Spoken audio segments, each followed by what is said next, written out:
kembali menjumpai Anda malam hari ini, dan dengan bergembira kita akan berbincang-bincang malam ini dengan seorang yang sudah sangat dikenal di kalangan masyarakat Indonesia, di Indonesia maupun di luar Indonesia, yaitu Ibu Min Uno. Untuk lengkapnya, mari kita ketemui Ibu Min Uno, dan Anda bisa mendengarkan dan melihat bincang-bincang kita. Mari kita perkenalkan. Selamat malam, Ibu Min Uno. Apa kabar malam ini? Saya sangat berbahagia sekali karena malam ini saya bertemu dengan orang-orang yang punya kepedulian terhadap pengembangan sumber daya manusia Indonesia. Oh, senang sekali. Dan sebetulnya kita boleh bilang bahwa kita berbahagia karena mendapat kesempatan bertemu dengan Ibu Min Uno di kota San Francisco kita ini. Jadi yang saya ingin kita bicarakan secara ringan adalah karir dan apa yang Ibu sudah capai sampai dengan tahun 2012 ini, dengan dua terutama karir panjang Ibu dalam bidang kepribadian, meningkatkan kepribadian mula-mula mungkin wanita-wanita Indonesia, kemudian berkembang menjadi masyarakat Indonesia juga saya rasa, kemudian juga yang saya dengar dengan aktivitas Ibu di bidang foundation, yayasan yang berkaitan dengan edukasi. Itu bisa tolong ceritakan sedikit, Bu? Ya, karir itu adalah suatu proses yang sangat luar biasa panjang. Jadi tidak ada sesuatu yang instan. Nah, ini sebetulnya yang saya ingin sosialisasikan adalah bagaimana kita melalui suatu proses yang panjang untuk mendapatkan sesuatu yang banyak kita biasanya karena hobi atau karena memang kita peduli terhadap lingkungan kita. Nah, banyak di Indonesia orang selalu menginginkan semuanya secara instan. Nah, ini adalah sesuatu yang salah. Pemikiran-pemikiran demikian adalah pemikiran yang mindsetnya harus dirubah. Mindset untuk mendapatkan sesuatu melalui suatu proses yang harus dilalui dengan tata cara yang mengedepankan etika dan etiket sehingga kita berkarakter. Nah, ini kadang-kadang mereka mengatakan, aduh saya ingin cepat kaya, aduh saya kepengen gimana ya punya mobil banyak. Nah, ini sesuatu hal yang sangat tidak masuk akal. Bagaimana kita bisa cepat kaya? Bagaimana caranya? Tentu mereka akan menghalalkan segala cara, dan ini yang harus dimasyarakatkan dan dimulai sejak anak-anak dini, bahwa untuk mencapai proses yang mereka inginkan harus melalui jenjang pendidikan yang lama dan tentu saja melalui kualitas yang baik. Dan tentang apa yang saya lakukan sekarang, ini adalah sesuatu hal yang memang saya capai puluhan tahun, ya. Dan puluhan tahun itu orang selalu mengatakan, aduh saya senang deh, kebayang seperti Ibu Min sukses. Padahal saya tentu ada jatuh bangun, tapi jatuh bangun ini mereka nggak mau tahu. Mereka inginnya kita cepat sukses. Nah, itu yang mereka ingin. Saya kepengen kayak Ibu Min Uno gimana ya?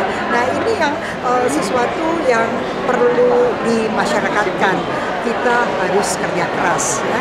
Kerja keras itu harus kerja cerdas, dan kerja cerdas harus kerja tuntas. Tapi kerja tuntas itu harus kerja ikhlas. Kalau kita nggak ikhlas, itu sulit sekali. Dan dalam hal ini, karena di usia saya yang sudah merambah ya katakan di luar jangkauan umur, katakan orang lain mengatakan sudah sangat senior, ya saya berusaha untuk memberikan dan berbagi sambil saya mencari bagaimana supaya anak-anak muda Indonesia bisa menjadi wirausahawan muda, sehingga mereka tidak mencari kerja tetapi mereka justru menciptakan tenaga kerja. Menarik sekali. Jadi ada beberapa poin yang menarik untuk saya tanyakan, kalau bisa tolong elaborasikan lebih lanjut. Nomor satu mengenai etika. Kalau saya boleh tanya pendapat Ibu di abad ke-21 ini, karena Ibu sudah berkarir dan berkarya begitu panjang, bagaimana pengamatan Ibu mengenai etika dari generasi muda kita, baik itu generasi muda sebagai pemimpin politik, pemimpin perusahaan, maupun pemimpin kemasyarakatan. Bagaimana menurut Ibu nilai-nilai etika mereka? Apakah mereka menurut pendapat Ibu ada erosi di sana? Nomor satu. Kedua, tolong elaborasi, menarik sekali. Kerja keras dengan ikhlas dan tuntas. Ya. Tolong Bu. Ya, memang etika adalah falsafah moral. Falsafah moral itu berkaitan dengan karakter. Dan etika itu adalah aturan emas yang tidak boleh diganggu-gugat. Jadi misalnya, apakah kalau mencuri itu baik atau tidak? Tentu saja tidak. Jadi itu adalah aturan emas. Dan kalau terjadi erosi, memang itu terjadi karena lingkungan ingin atau dia banyak dipengaruhi oleh lingkungan untuk bisa memacu dirinya untuk menjadi lebih cepat, lebih baik, ya, tapi dia tidak melalui proses yang baik sehingga dia tidak mempunyai integrasi yang tinggi, tidak punya rasa disiplin yang tinggi, tidak punya sense of belonging yang tinggi.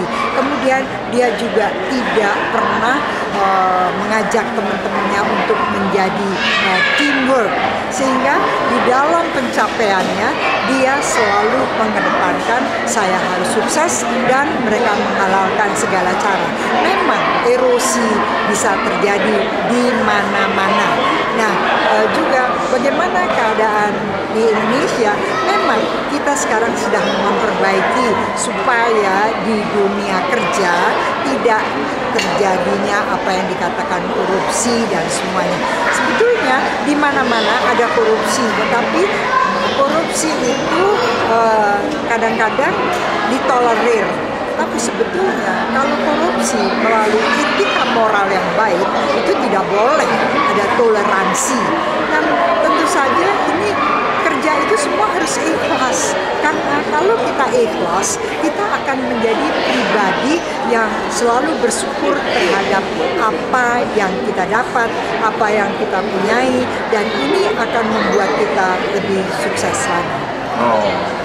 Bagus sekali, bagus sekali. Nah, menurut pendapat Ibu, karena Ibu ini kan pendidik dan pendidik di bidang kepribadian, jadi sangat erat itu kepribadian dengan etika.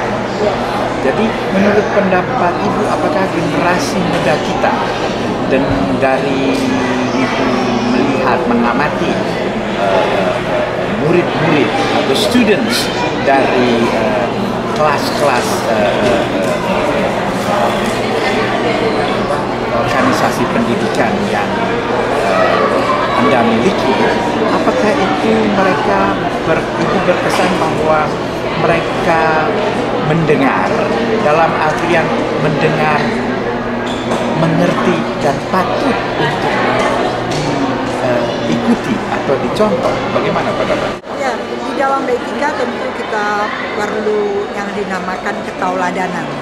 Dan ketauladanan itu perlu kesabaran yang luar biasa. Tanpa kesabaran, kita tentu dia akan bisa memberikan sesuatu yang kita inginkan. Kemudian ada kerja keras, ada daya juang yang luar biasa, dan kita tidak boleh menyerah karena kemudian ternyata anak itu tidak berubah. Nah, ada perbedaan antara pendidikan dan pelajaran.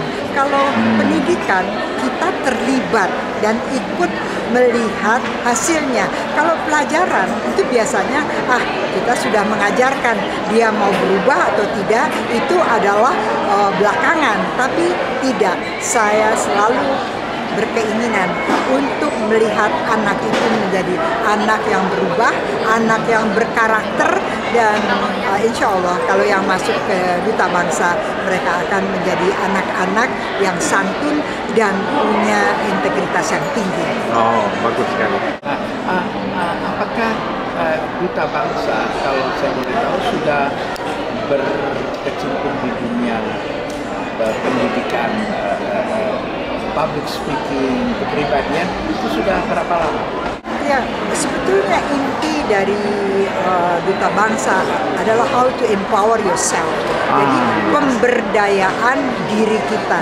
Bagaimana kita memberdayakan diri kita sehingga kita selalu membuat poin-poin yang positif dari diri kita maksimalkan. Kemudian yang negatif dari diri kita berusaha untuk mengeliminir.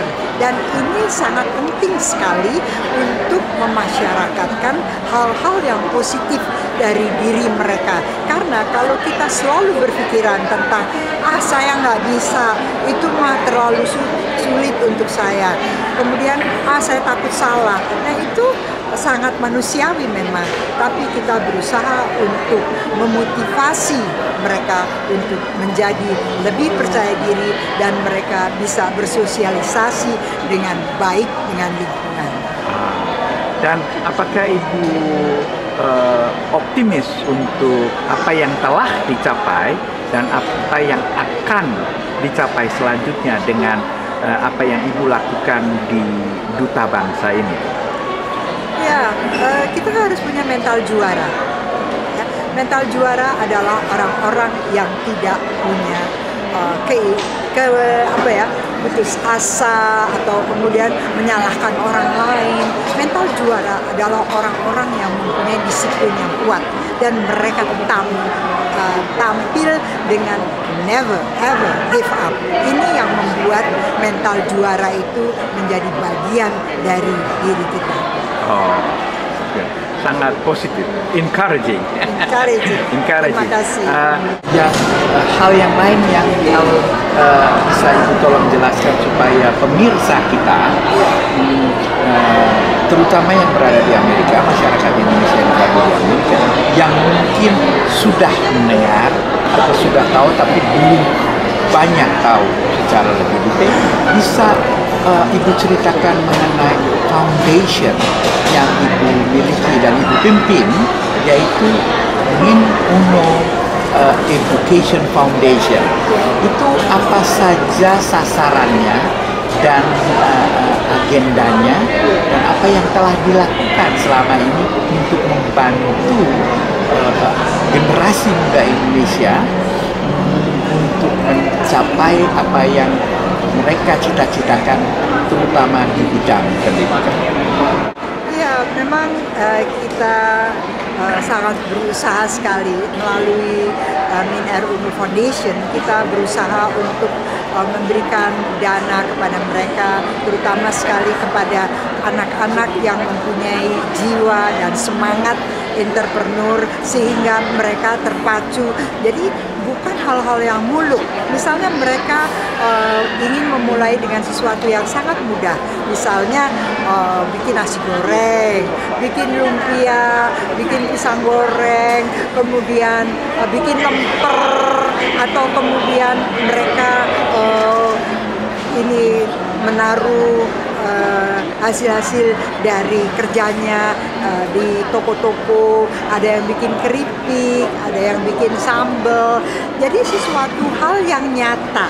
Jadi bukan sesuatu hal yang mimpi, ya. Karena kita memang harus bermimpi, tetapi mimpi itu harus direalisasikan kepada sesuatu hal yang memang bisa dilakukan dan dilihat oleh orang lain.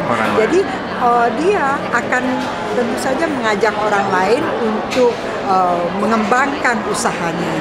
Jadi ini adalah hal-hal yang kita lakukan, dan kita mengambil anak-anak dari seluruh universitas dari Sabang sampai ke Merauke untuk bisa kita biayai sekolahnya sehingga mereka menyelesaikan pendidikan S1. Pada waktu yang akan datang mungkin kita akan melanjutkan ke S2 atau S3. Tapi sementara ini kita harus sesuai dengan dana yang kita punyai, yaitu S1 dulu.